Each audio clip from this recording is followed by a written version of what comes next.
السلام علیکم ورحمۃ اللہ وبرکاتہ۔ پیارے دوستو، آج جو واقعہ ہم آپ کو سنانے جا رہے ہیں جو اس طرح سے بیان ہوا کہ پہلے زمانے میں ایک گاؤں تھا جو اونچے پہاڑوں پر تھا۔ اس گاؤں کی زیادہ تر آبادی یہودیوں کی تھی اور وہاں یہودی رہتے تھے۔ اس گاؤں کے پاس بہت گھنا جنگل تھا جہاں خطرناک درندے رہا کرتے تھے۔ اس گاؤں میں ایک یہودی لڑکی اپنے باپ کے ساتھ رہتی تھی۔ وہ باپ اپنی بیٹی پر ظلم کرتا کیونکہ اس گاؤں کا یہ رواج تھا کہ وہاں بیٹیوں سے بہت زیادہ نفرت کی جاتی تھی۔ سب سے بڑی بات یہ تھی کہ اس لڑکی کی ماں نہیں تھی، وہ بیچاری گھر کے کام کیا کرتی اور گھر کی دیکھ بھال بھی کیا کرتی تھی۔ اس کے پاس بہت سی بکریاں بھی تھی جن کو چرانے کے لیے وہ باہر لے جایا کرتی تھی۔ ایک بار بہت گرمی تھی، وہ بکریوں کے ساتھ باہر گئی۔ اس نے بکریوں کو چرانے کے لیے چھوڑ دیا اور خود ایک پیڑ کے نیچے بیٹھ گئی اور اسے نیند آ گئی۔ جب اس کی آنکھ کھلی تو اتنی دیر میں اس کی سب سے پیاری بکری نہ جانے کہاں چلی گئی تھی۔ اس نے دیکھا کہ اس کی پیاری بکریاں تو موجود ہیں لیکن اس کی پیاری سی ایک بکری موجود نہیں۔ وہ بہت پریشان ہوئی اور بکری کو ڈھونڈنے لگی اور بکری کا نام لے کر پکارنے لگی۔ اتنے میں بکری کی ایک طرف سے بولنے لگی۔ جب اس لڑکی نے بکری کی آواز پیچھا کیا تو دیکھا کہ ایک پیڑ کے نیچے بکری بندھی ہوئی ہے اور پانی پی رہی ہے۔ وہ لڑکی بہت زیادہ حیران ہوئی کہ بکری کو کس نے باندھا۔ وہ ایک طرف گئی تو دیکھا کہ جھونپڑی دکھائی دی۔ جھونپڑی کے اندر کوئی بزرگ بابا بیٹھے ہوئے ہیں، ان کا چہرہ نورانی تھا۔ اپنی بکری کو لے گئی۔ جب وہ اس کے قریب گئی، اپنی بکری کو کھولنا چاہا، لڑکی کہنے لگی کہ اے میری پیاری بکری، کیا تم مجھے بھول گئی اور یہاں سے جانا نہیں چاہتی؟ بکری اپنی زبان میں نہ جانے کیا کیا کہہ رہی تھی۔ اسی وقت وہ بزرگ وہاں پر آ گئے۔ انہوں نے کہا، پیاری بیٹی، یہاں پر کیا کر رہی ہو؟ لڑکی نے کہا کہ بابا، یہ میری بکری ہے، اسے میں پہاڑ پر چرانے کے لیے لائی تھی لیکن یہ وہاں سے بھاگ کر یہاں آ گئی اور اب آپ مجھے اسے دے دے، میں اسے لے کر یہاں سے چلی جاتی ہوں۔ اس سے پہلے کہ وہ لڑکی آگے بڑھتی اسے زوردار چکر آ گئے کیونکہ گرمی کا موسم تھا اور اسے سانس تک لینے میں مشکل ہو رہی تھی۔ اس نے اوپر دیکھا تو اس کی صحت تھوڑی اچھی ہوئی۔ بابا نے کہا، بیٹا لگتا ہے تم بہت محنت کرتی ہو۔ اس نے کہا، جی بابا، دوپہر کے وقت اپنی بکریوں کو لے کر چراتی ہوں اور انہیں چراتی ہوں۔ بابا نے مسکرا کر کہا کہ بتاؤ بیٹی، تمہیں کیا چاہیے؟ اس نے کہا، کاش یہاں بادل آ جائے، ٹھنڈی ٹھنڈی ہوائیں چلنے لگے اور موسم اچھا ہو جائے۔ وہ درویش اللہ والے کہنے لگے کہ اگر یہی بات ہے تو تمہاری فرمائش ابھی پوری کروا دیتے ہیں۔ اس کے بعد انہوں نے وضو کیا اور ہاتھوں کو اٹھا لیا اور اپنی زبان میں کچھ مانگنے لگے۔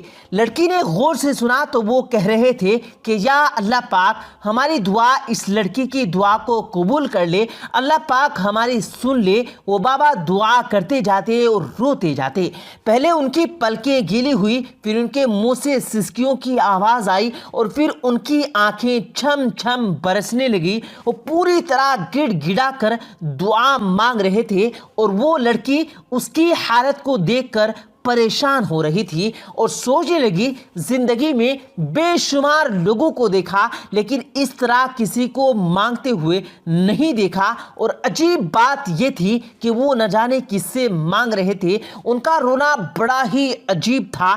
پہلے تو وہ لڑکی ڈر رہی تھی کہ بابا اتنا کیوں رو رہے ہیں۔ لڑکی پریشانی اور خوف کے مارے بزرگ کو دیکھے جا رہی تھی اور سوچ رہی تھی کہ یہ کیا کہہ رہے ہیں اور کیا مانگ رہے ہیں۔